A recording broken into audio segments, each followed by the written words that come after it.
ಕಾರಣೀಕ ಪುರುಷ ಹಾನಗಲ್ಲ ಗುರು ಕುಮಾರ ಶಿವಯೋಗಿಗಳು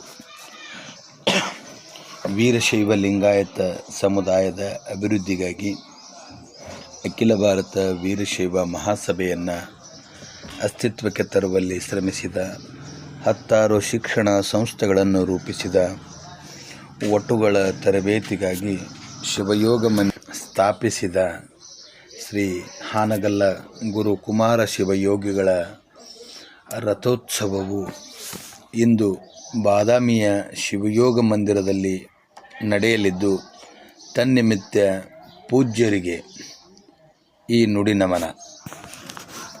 ಬಸವಾದಿ ಶರಣರ ನಂತರ ಸಮಾಜದ ಬೆಳಕಾಗಿ ಬಂದವರು ಹಾನಗಲ್ಲ ಗುರು ಕುಮಾರ ಶಿವಯೋಗಿಗಳು.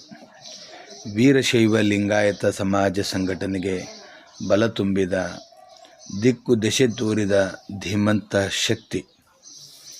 ಹಾವೇರಿ ಜಿಲ್ಲೆ ರಾಣೆಬೆನ್ನೂರು ತಾಲೂಕು ಜೋಯ್ಸರಹಳ್ಳಿಯ ನೀಲಮ್ಮ ಹಾಗೂ ಬಸವಯ್ಯ ದಂಪತಿಯ ಪುತ್ರರಾಗಿ 1867 ಸೆಪ್ಟೆಂಬರ್ 11ರಂದು ಜನಿಸಿದ ಹಾಲಯ್ಯ ಕಡು ಬಡತನದ ನಡುವೆಯೂ ಶಿವಯೋಗ ಮಂದಿರದಲ್ಲಿ ಅಪಾರ ಆಸಕ್ತಿ ಹೊಂದಿದ್ದರು.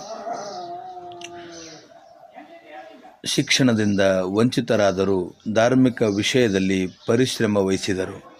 ಹಾನಗಲ್ಲ ಕುಮಾರೇಶ್ವರ ಮಠದ ಸ್ವಾಮೀಜಿಯಾಗಿ ಹಾನಗಲ್ಲ ಕುಮಾರ ಶಿವಯೋಗಿಗಳೆಂದೇ ಖ್ಯಾತಿ ಪಡೆದರು. ಜಾತಿ ಉಪಜಾತಿಗಳ ಹೆಸರಿನಲ್ಲಿ ಹರಿದು ಹಂಚಿ ಹೋಗಿದ್ದ ವೀರಶೈವ ಲಿಂಗಾಯತ ಸಮಾಜವನ್ನು ಸಂಘಟಿಸಲು 1904ರಲ್ಲಿ ಅಖಿಲ ಭಾರತ ವೀರಶೈವ ಮಹಾಸಭಾ ಸ್ಥಾಪಿಸಿದರು. ಇಂದು ಅದು ರಾಷ್ಟ್ರವ್ಯಾಪ್ತಿಯಾಗಿ ಹೆಮ್ಮರವಾಗಿ ಬೆಳೆದಿದೆ. ಸಮಾಜಕ್ಕೆ ಗುರುಗಳ ಅವಶ್ಯಕತೆ ಇರುವುದನ್ನು ಮನಗಂಡು ಒಟುಗಳ ತರಬೇತಿಗೆ ಶಿವಯೋಗ ಮಂದಿರವನ್ನು ಸ್ಥಾಪಿಸಿದರು.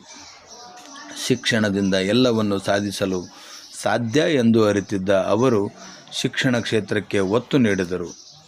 ಆಗ ಜನ್ಮ ತಾಳಿದ ಸಂಸ್ಥೆಗಳ ಪೈಕಿ ಬಾಗಲಕೋಟೆಯ ಬಸವೇಶ್ವರ ವೀರಶೈವ ವಿದ್ಯಾವರ್ಧಕ ಸಂಘ, ವಿಜಯಪುರದ ಬಿಜಾಪುರ ಲಿಂಗಾಯತ ಎಜುಕೇಷನ್ ಸೊಸೈಟಿ, ಬೆಳಗಾವಿಯ ಲಿಂಗಾಯತ ಎಜುಕೇಷನ್ ಸೊಸೈಟಿ ಅಂದರೆ KLE, ಬಳ್ಳಾರಿಯ ವೀರಶೈವ ವಿದ್ಯಾವರ್ಧಕ ಸಂಘ ಪ್ರಮುಖವಾಗಿವೆ. ಅವು ಈಗ ದೇಶಾದ್ಯಂತ ಪ್ರಸಿದ್ಧಿ ಪಡೆದಿವೆ. ಹಾನಗಲ್ಲ ಕುಮಾರ ಶಿವಯೋಗಿಗಳು ಗದುಗಿನಲ್ಲಿ ವೀರೇಶ್ವರ ಪುಣ್ಯಾಶ್ರಮ ಸ್ಥಾಪಿಸಲು ಪ್ರೇರೇಪಣೆ ನೀಡಿ ಅಂಧರ ಬಾಳಿಗೆ ಬೆಳಕಾದರು. ಸಮಾಜವನ್ನು ಸಂಘಟಿಸುವಲ್ಲಿ ಹಲವು ಕ್ಲಿಷ್ಟಕರ ಪ್ರಸಂಗಗಳನ್ನು ಅವರು ಎದುರಿಸಿದ್ದಾರೆ. ಬಳ್ಳಾರಿಯಲ್ಲಿ ನಡೆದ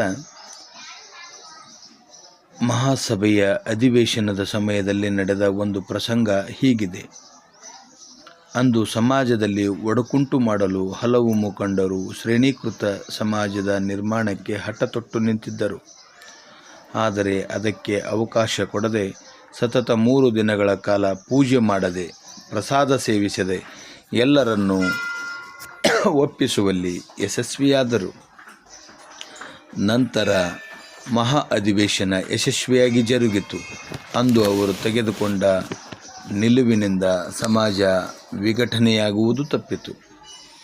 ಸಮಾಜದ ಅಭಿವೃದ್ಧಿಗಾಗಿ ಸದಾ ಯೋಜನೆಗಳನ್ನು ಹಾಕಿಕೊಂಡು ಕಾರ್ಯರೂಪಕ್ಕೆ ತರುವಲ್ಲಿ ಕುಮಾರ ಶಿವಯೋಗಿಗಳು ಶ್ರಮಿಸುತ್ತಿದ್ದರು.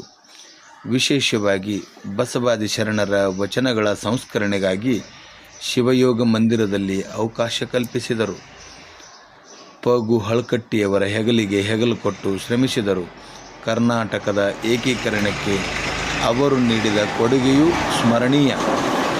63ನೇ ವಯಸ್ಸಿನಲ್ಲಿ 1930 ಫೆಬ್ರವರಿ 19ರಂದು ಶಿವಯೋಗ ಮಂದಿರದಲ್ಲಿ ಅವರು ಲಿಂಗೈಕ್ಯರಾದರು. ಹಾನಗಲ್ಲ ಕುಮಾರೇಶ್ವರ ಮಠದಲ್ಲಿ ಫೆಬ್ರವರಿ 20ರಂದು ಶ್ರೀ ಕುಮಾರ ಶಿವಯೋಗಿಗಳ ಪುಣ್ಯತಿಥಿ ನಡೆದಿದೆ. ಅವರು ಹಾಕಿಕೊಟ್ಟ ಮಾರ್ಗದಲ್ಲಿ ಸಾಗುವುದೇ ನಾವು ಅವರಿಗೆ ಸಲ್ಲಿಸುವ ಗೌರವವಾಗಿದೆ.